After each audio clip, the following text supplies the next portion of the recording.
morning, good evening, or good afternoon, depending on what side of the pond you're on, and welcome to an extra special edition of Across the Pitch.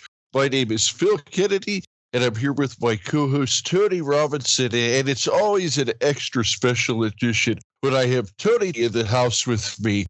So, Tony, today we don't have any guests, but we have quite a bit for us to talk about in the world of Accrington Stanley. And unfortunately, a lot of it, Tony, do you remember that theme song or that TV show from the 1990s, Cops? Cops. It might have only been a U.S. thing, but Okay. basically they would follow around police officers, and I believe that it was they do like that live PD stuff. That was the one that said, "What are you going to do?" Yeah, that's exactly it. That's where I was going at it. Is that our new entrance music for Accrington Stanley should be that song, Bad Boys, Bad Boys, what you gonna do? Because I mean, I don't know what's getting longer, the injury list or the suspension list these days. But I think they must. I think Andy Halder, Dave Burgess must have a bat phone in their office that's connected to the Football Association or the EFL, because and then the red bat phone keeps ringing. Yeah. It's just it just seems to be at this time it seems to be piling up, and I'm wondering if it's I know there seems to be a disciplinary problem at the moment, but I'm just wondering if it's some frustration because of the season and the injuries and what have you. It's just coming to boil with some of the players, and this is the true test of a professional is to control those frustrations in the time of adversity. And I mean, when you look at the ones for Sean McConville and Tommy Lee, they're off the ball after the match kind of incidents, and that's concerning because obviously we don't see it from the IFOLLOW, but obviously somebody's seeing it, officials or cameras or what have you are picking it up, because then it's coming into play afterwards. And then this last one that I think what you're talking about is basically the difference between football play and non-football play. And it's one thing, if you get a red card in the terms of making a football play. For instance, Sean's red card in the Papa John's game. Now, we can debate all day long whether or not that was a red card or not. I've seen it go red sometimes. I've seen it go yellow sometimes. By the letter of the law, it is a red card. But that was a football play. He was trying to make a play on the ball. I don't have a problem with that. His second part of his suspension for abusing an official verbally after the match, that's a non-football play. What Tommy Lee did completely off of the ball, that's a non-football play. When guys are getting suspended for a non-football play, that's when I take an issue. Yeah, and I think with the Sean McConville situation, I think it's a disappointment. I think we expect more, because when Seamus isn't playing, Sean is generally the captain, and the captain leads by example. Even if it's a match where he's not the captain, he's a captain in the sense that he does play that role when Seamus is unavailable. And I think that's not the right example to be setting. And it's a bit disappointing. And like with Tommy Lee's, apparently the elbow afterwards, you've got to control yourself, because you're not only hurting yourself, but when the team's in the position we're in the league, is that you need your top players to be professionals and be on the pitch, not off the pitch. Yeah, I mean, and this is a guy in Sean McConville at 34 years old. He should know better. He's old enough to know better, if you will. Looking through his career, this is the fifth time that he's received a straight red card. I mean, obviously, in a fairly lengthy career, that's not necessarily a huge number, but at the same time, it's something where, every few years that he is getting into a situation where there's a direct send off. So I mean, is something that he certainly needs to control and not hurt the club. Now, one thing I would ask you about, and I mean, this is something that we've talked about a lot in private, about all the negativity on social media, particularly on Twitter, particularly in certain areas of Facebook. There's a lot of negativity, and let's face it, Sean is a guy who has faced a lot of criticism from the fans this year, a lot of criticism on social media. Do you think that adds up, that a guy reads that stuff and that can contribute to a boil over? Well, I'm if he does read it, and I'd be shocked, because I think a lot of the players we talk to, they've acknowledged, they look at the standings, they look at the results and things like that. So there's reason to think that they do look at social media. I know some of the players are on Twitter, and so obviously they're involved with that. I think Sean's come back from a bad injury, and I think his role has changed somewhat. He seems to be they want to seem to be when they have players available, bring him into the more number 10 role, which I think in this stage of his career he might be better suited for. But I think there's a lot of things building up, and I think it's just coming to a boil for him and other players, and this is where it's got to be nipped in the bud, because for the last 13 matches, we need that energy that they're focusing on off the pitch or against the officials. We need that energy into their positive play, because we need all hands on deck for the last part of the season. Yeah, I couldn't agree with you more. I mean, especially like we talked about with the injury problems we've had. If that's not bad enough and leaving us shorthanded, then we end up getting these suspensions. And especially, I mean, this is something that I think we're 3 years into this now, where if you do get the red card, it's an automatic 3-game suspension if it's violent. So, I mean, not only are you out of that match, you're very likely potentially out up to 3 more. And that really hurts the team. And I mean, like, we see a situation with Jensen now, and I think that this is probably a good kind of transition point for us to move on to some other topics here. Well, just before we do that, Phil, I want to sort of try and clarify or get an understanding of this new FA breach of FA Rule E20 against the Forest Green, where it's alleged that the club failed to ensure its players conducted themselves in an orderly fashion during the 43rd minute of that match, and that's when their player was sent off. And that's something I was going to ask you about, because all that I've read is just that there was a breach of rules or failure to control the conduct of players. Do you know what happened? No, this is a part that really is confusing, because I mean, they surrounded the referee, but every team does it when there's a foul of that nature.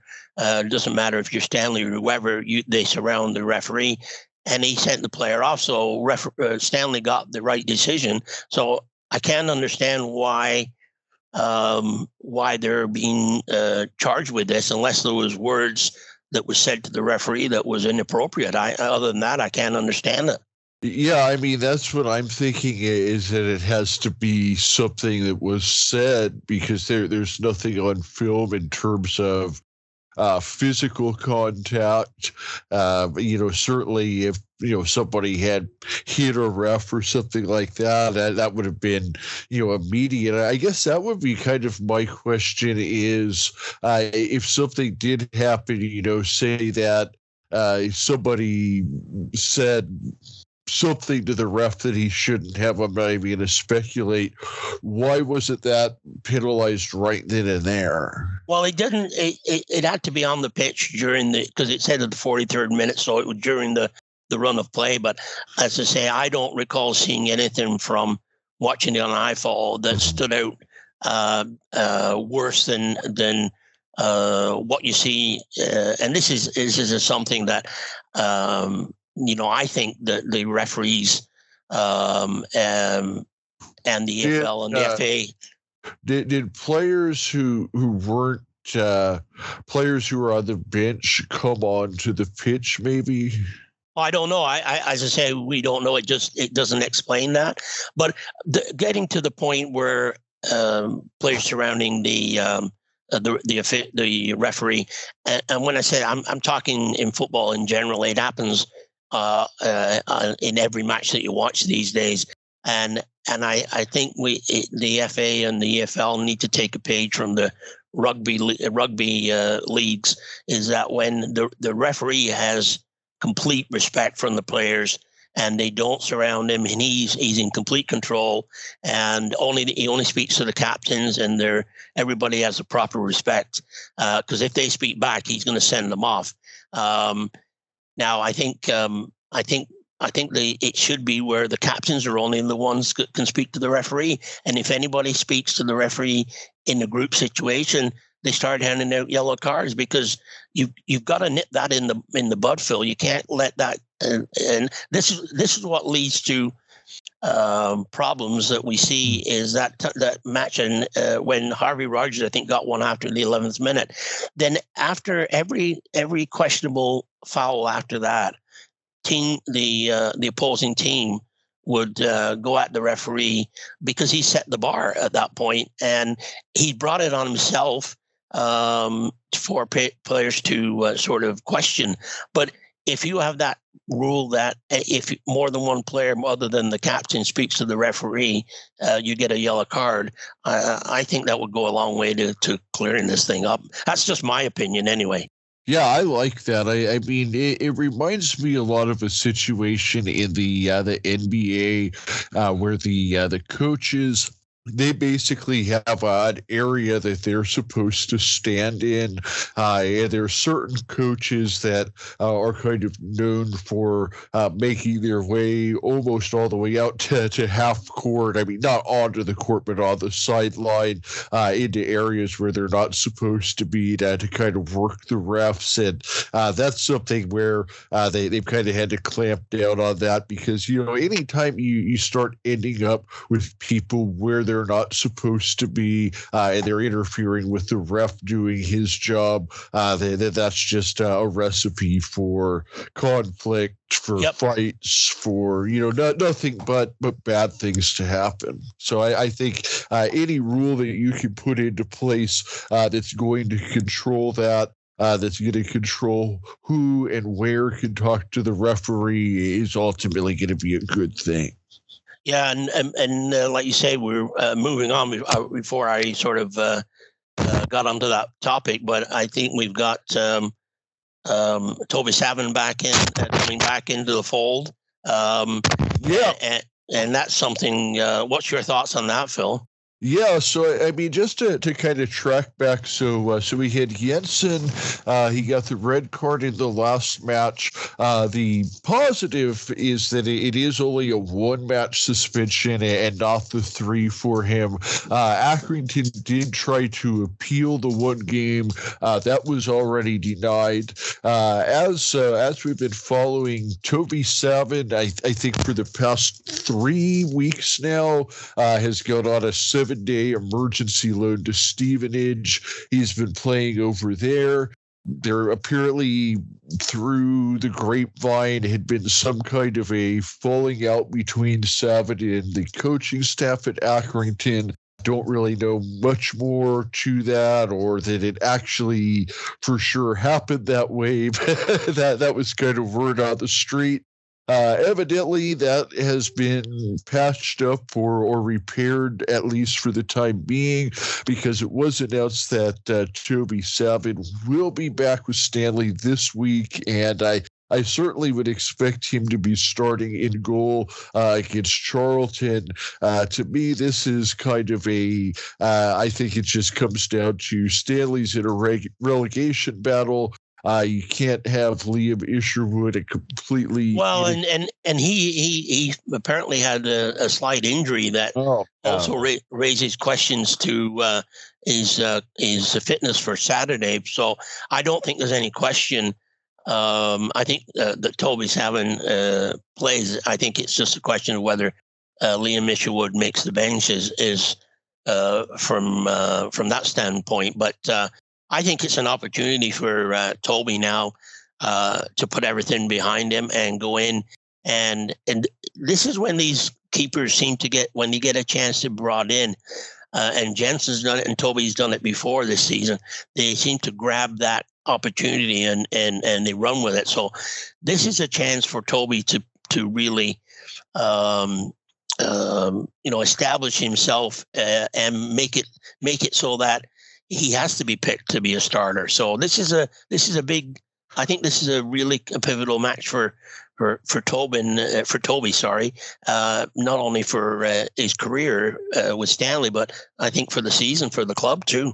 Oh, absolutely! It's a clean sheet for Toby Savin, if you will. I think he's kind of starting over with a bit of a clean sheet, or hopefully he has that mindset. Hopefully the club has that mindset. I know that certainly John Coleman, Jimmy Bell, the Accrington coaching staff, they've been around the block enough times to be able to put things in the past and clear things up with the player. And like you said to me, I'm hoping that this was kind of all the stars aligning, a chance for us to hit the reset button and have the Toby Savin that we've all known and loved for the past 3 seasons back in net with us. Because, I mean, between Toby and Jensen, that is a heck of a two-headed monster if they're both happy and healthy. Yeah, absolutely, and I think it's going to set the tone for Saturday. I think he comes back with a positive attitude, and I'm looking for a big game on Saturday from Toby. So, and then we did mention that, or John Coleman did say that there's players that are close to be coming back. Nottingham's not far off, apparently. Which is another good news is that Hamilton might be back sooner rather than later. And we've got Matt Lowe that could make the bench on Saturday. So I think positives because that gives you help in all areas when you've got a defender coming back that's going to really anchor things. You've got a midfielder that could be back soon for the run in Hamilton, and Matt Lowe with another option up front. And speaking up front, I know it's only small segments where he's come on the last couple of matches is Adedoyan, and I think I see a little bit better player than when he came to us last season. I think I think he could be a key factor up front going forward. If Presley can't do anything within the 65 minutes, bringing him on provides a different perspective, different outlook for the defenders. Oh, absolutely, Tony. I mean, I think that the biggest things that we're looking at more than anything else is that we're just going to be able to have some fresh legs to bring in off of the bench. We've been, just such a short bench that maybe guys have had to stay out there longer than they should have in certain cases. But the even bigger thing is just having guys to be able to play in their correct positions. I think that we've had so many guys that have had to step up and play out of position. Maybe a guy that's normally used to playing on the right side, having to go to the left side, and all of those types of things. It's a tremendous learning curve to just move from one side of the pitch to the other, because the people that you're working with are going to be different. Everything's going to be coming at you from the opposite direction. Maybe you've moved from your strong foot to your weak foot. I mean, there's just so many different factors. So I think, for instance, getting a guy like Nottingham in and being able to have a true center half back there is just going to be a huge addition, assuming that he's healthy. Yeah, and I think he would probably take the position of Baba Fernandez, who really has done a really good job since he's come in. But I would see, if they do go with a back three, I could see Nottingham in the middle, and you got Harvey Rogers. You got Sungari back there, and Harvey Rogers and Nottingham would be a really good back three. I think our wing backs now, as long as Ross Longello is okay. I mean, he has really been outstanding the last couple of months, since basically turn of the year, with him on one side and Mitch Clark on the other. I'm optimistic with those two, because they both can make things happen, get the ball in the box. The middle of the pitch, I do like Dan Martin. I think he's really going to be a player for the future, and he just seems very composed and very mature for his age. So I like the potential. It's like what we've said this, but I think the inconsistency we've seen is because we don't know week to week what lineup's going to be out there. Mm-hmm. And the inconsistency comes with, sometimes you are not able to build the chemistry, because the midfielders may not know who's playing next to them, and the strikers may not know who's going to be up front with them. I mean, Sean Wally's going to be back. If Longello doesn't go, I would see, I would expect Sean Wally to come in and play a pivotal role too. But up front, I think, with Presley, Lowe, and Adedoyan, I think you've got the potential there for enough goals to get us out of that bottom grouping. Absolutely. I think looking at the squad as people are coming back, as we've made signings here and there, that we really have put ourselves in a position to be able to crawl out of the relegation area, maybe get our goal scored numbers up. Just a couple of quick mentions on guys that you had mentioned. Congratulations to Longello, as he was named Accrington's Player of the Month for February. Received 49% of the vote, so congratulations, well-deserved there. And also congratulations to Mo Sangare, who was called up to the Liberian national team for the Africa Cup of Nations, which is a really huge tournament over there, so congratulations to Mo. So that just shows that with Accrington, we have some guys who are getting noticed, either by the fans in terms of Longello with Player of the Month, or with the national team in terms of Mo. One other thing I did want to check with you on real quick. So our latest, and I'm guessing it's most likely going to be the last signing that Accrington makes for this season, is a guy named Anthony Mancini. He did start up front in the Bolton match, which is certainly a tough place to debut at. But I did see some things that I liked out of him. What were your thoughts on Mancini? Yeah, I thought, and I thought against Ipswich, he likes to take players on, and he does it in the middle of the pitch.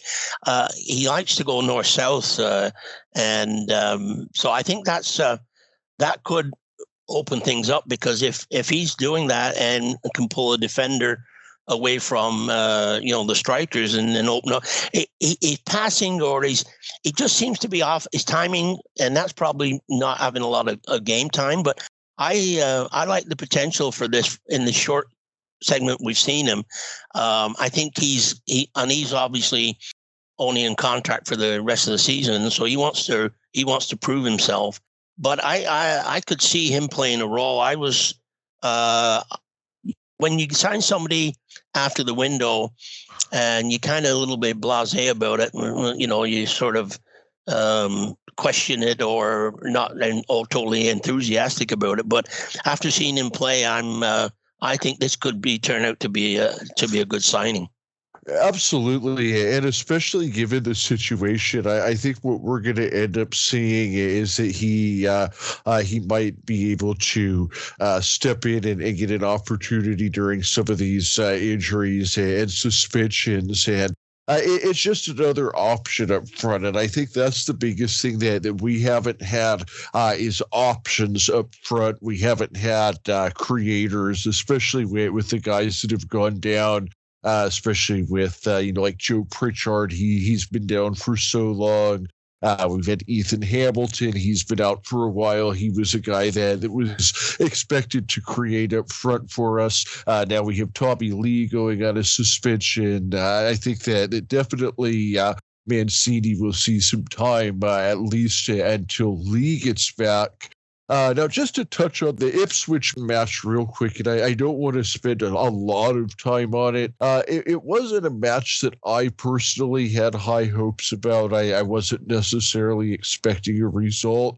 What I didn't like is that it was one of those matches where you just kind of wanted to have damage control. And what I mean by damage control is to not have your goal difference hurt too bad and to not lose players due to suspensions or injuries. And unfortunately, we shipped 3 goals, didn't score any. We lost Jensen due to the suspension. I mean, to me, that is something that's a concern, is that when we go into a game like this where we're not necessarily expecting to get a result just because we're playing Ipswich in front of 22,000 people, top of the table. It's just, if we win, it's great. But what we really need to do is focus, to me, on those matches, is not losing people for the matches that we can win, that makes sense. I think you've got to look at some of these football decisions that the players make. We can debate all we want about whether it was a red card or not. I thought he might have got a yellow. Obviously, Ipswich and their supporters felt it was a red. And some Stanley fans might have thought it was a straight red too. But the point is, he shouldn't have been putting himself in that position, because going out, and it very rarely works for a goalkeeper when they go out, wander out of their box to play the ball in a situation with an oncoming attacking player. It inevitably works against the goalkeeper. And I think the players have to make smarter football decisions and not put the referee in a position to make those calls, because we all know that if there's a call, chances are it's going to go against Stanley and the players. So the way things have been going, so I just think we've got to be a little smarter in our football decisions when we're on the pitch. Yeah, I think smarter decisions on the pitch. You hit the nail on the head. I think that's the biggest thing, is that we just need to play smart, because the margin of error is so small for Stanley that, man, I mean, there has just been so much where you're just kind of shaking your head this season. And a physical error, I could deal with that. If something happens and a ball takes a bad bounce, I can deal with that. If the other team is just flat out better than you, I can deal with that. What I can't deal with is losing because of stupid mental errors or because a guy lost his temper on the pitch. Yeah, we just can't afford to do that in the position we are in the league and with the injury situation, where we just don't have the depth of squad. I mean, when you look at Ipswich, they're bringing on their subs are bringing on players that they paid, 7 figures for, and I mean that shows you the depth that you're up against in with these bigger teams. And I mean, we're going against a club on Saturday in Charlton who are having a lot of issues off the field, and their form's not the best. So I think it's an opportunity to get back on track. And I think you've got to go into the match with a positive attitude, play smart, and there's a good chance, playing away. The expectations are low, and they always seem to play well against bigger teams. Although at some point they, in some instances against Ipswich they played well, but it just sort of got a bit overwhelmed at the end. But I think you're right, Phil. You're right. We've just got to be smarter. Yeah, and I think this Charlton match is an important one to try and get at least 1 point out of, because it doesn't get any easier after that, because what you have is after Charlton away, you've got 3 home matches coming up, but out of those 3 home matches, next you've got Pompey on Tuesday. That's going to be on short rest against a bigger club.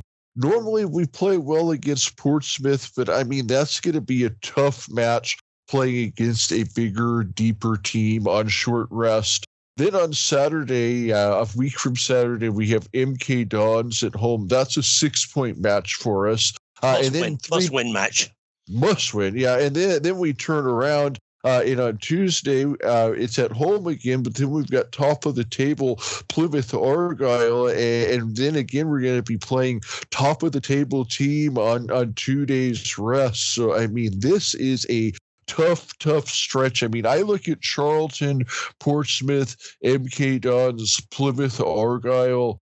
I mean, if we can't walk away with at least 5 points between those, so say win at MK Dons, get 2 other draws out of it, then I think we're going to be in bad trouble. I mean, yeah.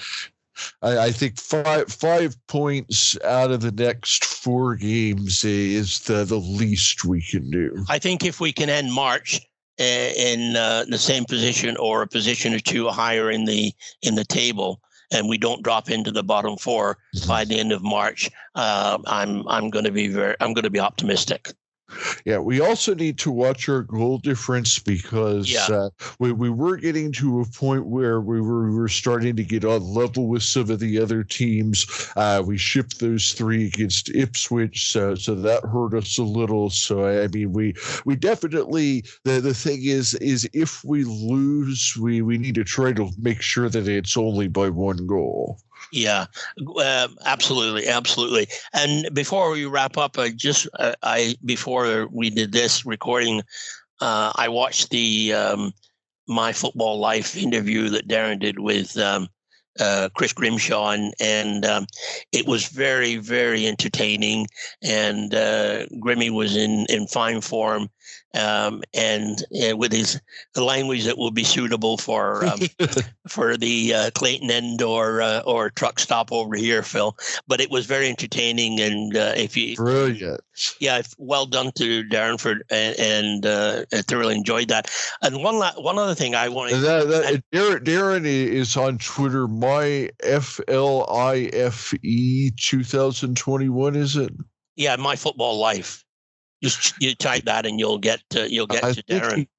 I thought he has a number after it. Well, yeah, but if you type My Football Life, it'll pop yeah, up. My Football Life on Twitter, and that's Darren Woodhead, who's our 3rd across the pitch host. He does the new My Football Life series, and Tony, you've been on that, haven't you?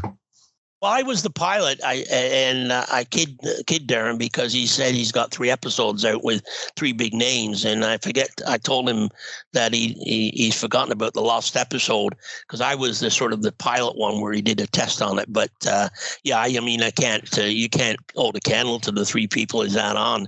But it's a laugh, and especially with Grimmy on that, and some of the stories he tells you, it's priceless. But one other thing I wanted to, and I'm going to throw a name at you, and this might not be a name familiar to our listeners, but I think you know this name from North American sports. Is a retired professional football player called J.J. Watt. You recognize the name, Phil? Yeah, I definitely recognize the name because he actually played the last few years of his career here in Phoenix.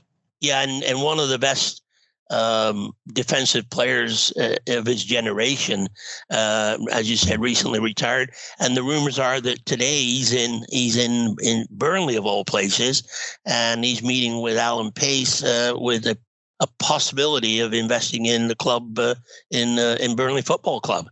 Hey, Tony, I just hope he doesn't get injured signing the paperwork. Well, I'll tell you one thing. He's a big lad, and he'll be easily spotted if he's there, and if he sticks around. We'll know when they play. I don't know if they play at home this weekend or not, but if they do, and he's in the crowd, he'll be easily spotted.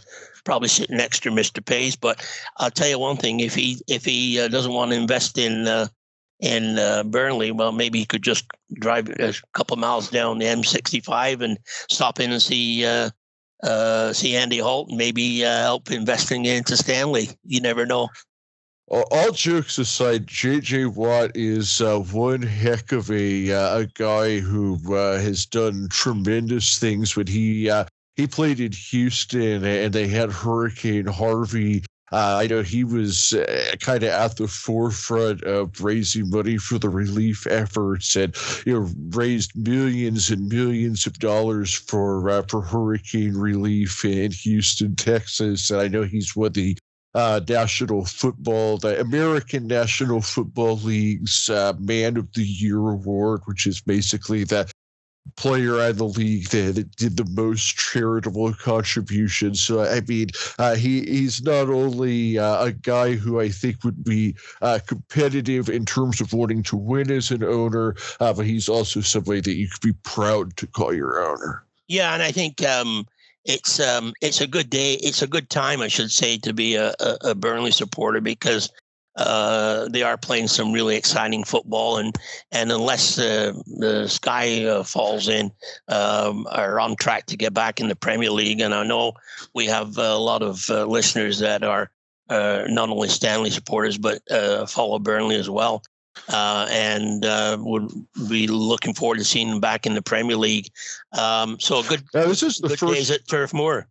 This is the first year I've actually gotten to root for Burnley every week because, I mean, just, from doing the show and, you and whatnot, I've gotten a bit of a soft spot for Burnley. Of course, when they're in the Premier League, I'm not going to root for them against Arsenal, but in the Championship, I'm Burnley every week. Yeah.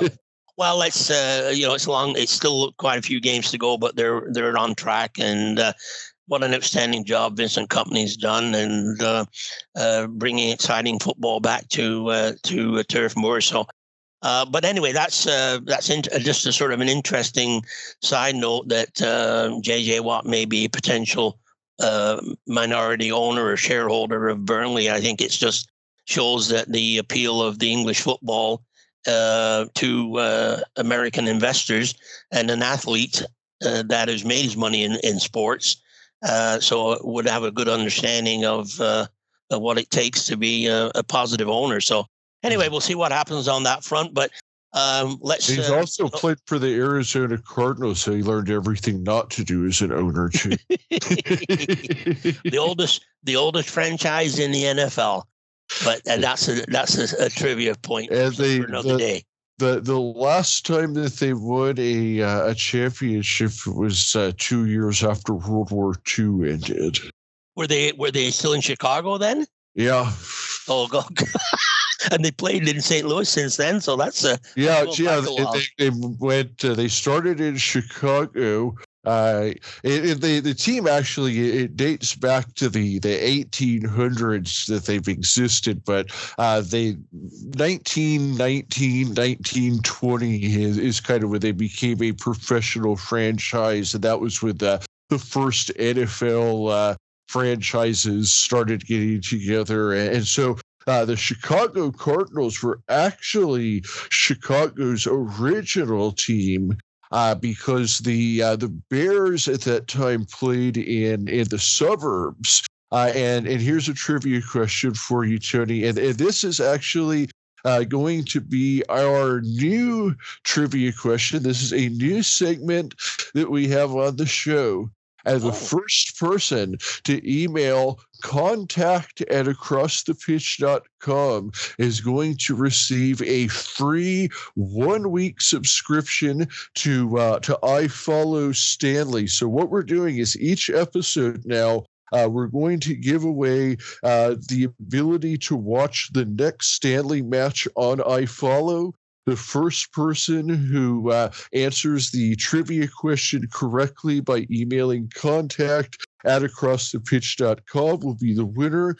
We will email you the username and password to IFOLLOW.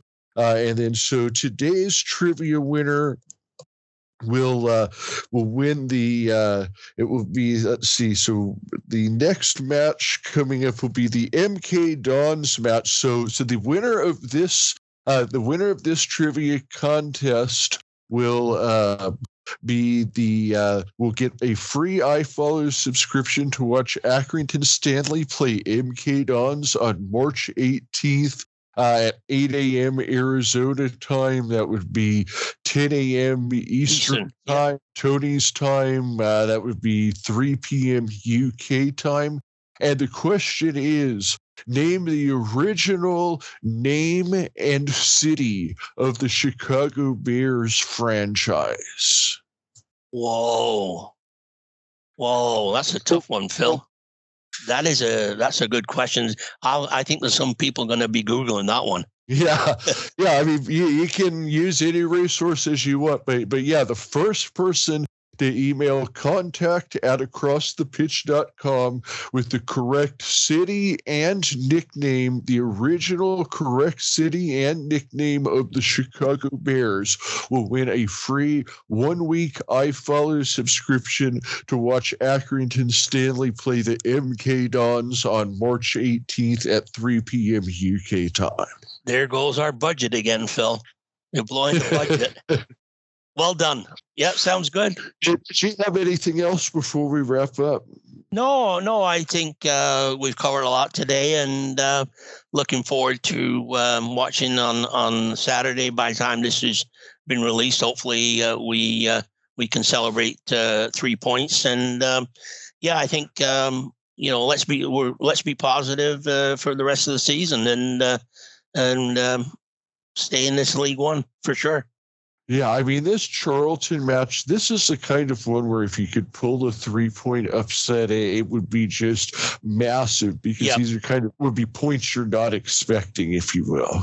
Yeah, I think this is a match that really could determine the season because you win this, and then I know you've got the match against Pompey, but leading into MK Dons, if we can the next two by end of next weekend have 6 points out of those 3 matches, then I think we'll be in